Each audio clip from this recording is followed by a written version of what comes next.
Today I have another listening practice video for you, but today's video is going to be slightly different. We're going to be studying some Australian slang today.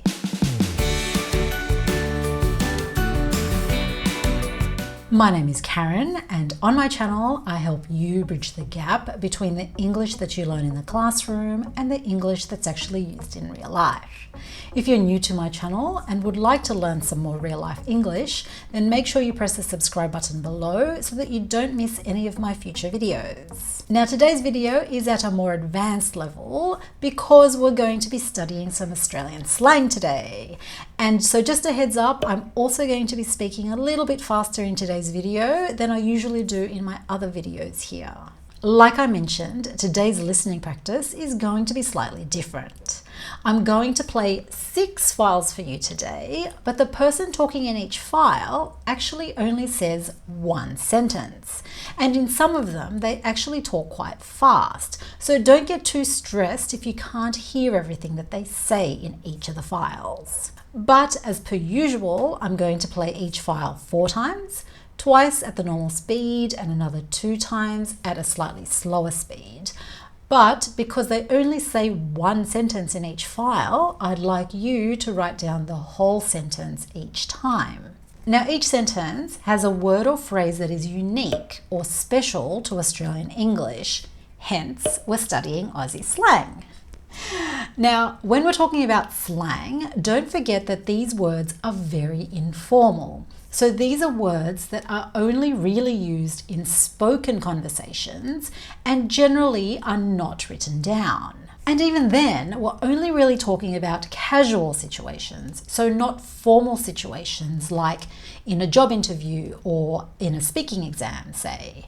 So don't forget that what we're going to be studying today are very informal words and phrases, and so they're only really used in spoken English in informal situations. After you listen to each file, I will tell you what they said, what the unique word or phrase was in their sentence, and what that word or phrase means. And I've put these files in order of difficulty from what I think is the easiest to understand to the hardest. Let me know in the comments below if you agree with my order. All right, are you ready? I'm very excited about today's video. Let's go. Now this has to be my worst nightmare, a brown snake in a dunny. Now this has to be my worst nightmare, a brown snake in a dunny. Now this has to be my worst nightmare, a brown snake in a dunny. Now this has to be my worst nightmare, a brown snake in a dunny. Now this has to be my worst nightmare, a brown snake in a dunny. Now a dunny is just an informal way of saying toilet. Simple. And a brown snake is a type of snake, and it's actually one of the most dangerous snakes in Australia, if not the world. And this is in fact a true story. There was a brown snake in somebody's toilet. And I was going to show you a picture of this brown snake in this person's toilet, but because I'm really afraid of snakes, I really don't like them, I decided to completely abandon that idea and just move on to the next sentence. They've been best buddies since kindy. They've been best buddies since kindy. They've been best buddies since kindy. They've been best buddies since kindy. They've been best buddies since kindy. Now this is a much nicer sentence than the previous one.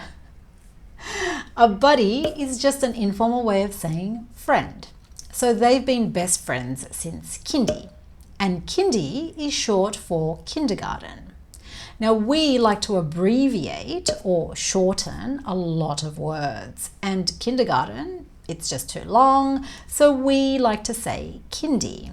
Now we abbreviate a lot of words, so that is a hint for you as you listen to the next few sentences.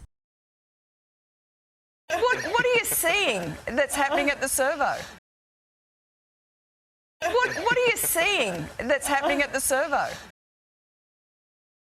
What are you seeing that's happening at the servo?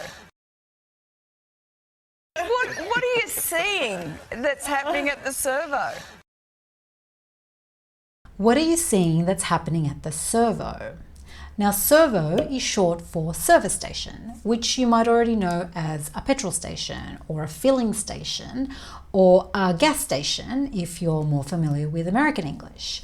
And it's where they sell petrol or fuel for your car, and there's usually a small shop there where you can buy food and drinks and stuff like that. So we shorten service station to servo. The arvo will be full on. The arvo will be full on. The arvo will be full on. The arvo will be full on. The arvo will be full on. Arvo, this is short for afternoon, another abbreviation. And he says that the afternoon will be full on. Now, full on, this is also informal, like everything else that we're learning in today's video, and it's used to emphasize that there is a lot of something or that there's a maximum amount of something. So he was saying that the afternoon will be full on. So in this case, it means that he thinks that the afternoon will be very busy. He expects a lot of things to be happening this afternoon. Another example, the earthquake last week was really full on. It was a very strong earthquake. I was scared. I thought the house was going to fall down. There are huge cracks in the road because the earthquake last week was really full on. Taking a sickie from work is about as Australian as a beer at a barbie or maybe having a bet on the Melbourne Cup next week. Taking a sickie from work is about as Australian as a beer at a barbie or maybe having a bet on the Melbourne Cup next week. Taking a sickie from work is about as Australian as a beer at a barbie or maybe having a bet on the Melbourne Cup next week. Taking a sickie from work is about as Australian as a beer at a barbie or maybe having a bet on the Melbourne Cup next week. Taking a sickie from work is about as Australian as a beer at a barbie or maybe having a bet at the Melbourne Cup next week. Okay, I thought this one was really fast and a little bit difficult to understand. What did you think of it? Let me know in the comments below. I think this is also said in the UK, but to take a sickie means to call work and tell them that you're sick, so you're not coming in today, when in fact, you're perfectly fine. You just want to take the day off. So you're taking a sickie. And another way of saying this is to chuck a sickie, which is actually even more informal than to take a sickie. I'm chucking a sickie today. Are you chucking a sickie today? Are you going to chuck a sickie tomorrow? A barbie is short for a barbecue, where you get family and friends together, have some food and drinks, have a bit of fun, and it also includes barbecued meats, hence barbie. And in Australia, there is always beer at a barbie. Then he talks about the Melbourne Cup. Now, the Melbourne Cup is Australia's biggest horse race, and it's held every year on the first Tuesday in November at 3 o'clock in the afternoon. And it's actually known as the race that stops the nation, because everybody stops what they're doing to watch this race.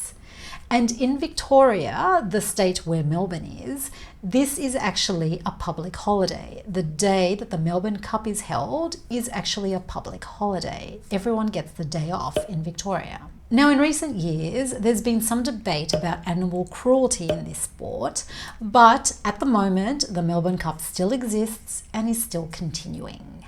So what he says in this sentence is that there are two things that are very Australian: a beer at a barbie and placing a bet at the Melbourne Cup. And he says that taking a sickie is pretty much as part of the Australian culture as these two things are. Okay, and here is the last sentence, which I think is the hardest one to understand. Let me know in the comments below if you agree with me. Sort of thought something's a bit sus, so gotta go and check it out. Sort of thought something's a bit sus, so gotta go and check it out. Sort of thought something was a bit sus, so gotta go and check it out. Sort of thought something was a bit sus, so gotta go and check it out. Sort of thought something's a bit sus, so better go and check it out. Now, firstly, notice that in this sentence, he doesn't say I. So we just have to make the assumption that he's talking about himself because he's telling a story. So what he means is, I sort of thought something's a bit sus, so I better go and check it out. Sorta. Now, sorta is short for sort of. This is informal, like everything else that we're learning in today's video, and it means slightly or in some way. I'm sort of hungry. I better go grab some lunch soon. I sort of didn't like that movie. The acting wasn't that great and the plot was a bit predictable. Now, he thought that there was something a bit sus. Sus is short for suspicious. So he thought there was something a little bit suspicious about the situation. So he better go and check it out. Better go and check it out. Firstly, I had better do something. This is an idiom and it means I should do it, or it would be good that I do it. I better go and check to make sure that the kids are okay. I better send my parents a text to let them know that I'm okay. They might be getting worried about me. Now, to check something out, this is a phrasal verb, and like with a lot of phrasal verbs, this has a few different meanings. Here, it means to go and examine something to find out more about it and see if it's safe. Because remember, he thought that something was a bit suspicious about the situation, so he thought he should go and find out what's going on to see if everything's actually okay. What did you think of today's video? We learned a lot of informal words and phrases today, and I actually had a great time making this. I had a lot of fun. But what's important is that you learned something today, so please give me a thumbs up if you did find this video useful so that I know to make more videos like this one for you in future. Thank you for watching today's video. Keep practicing, stay safe out there, and I shall see you next time. Bye!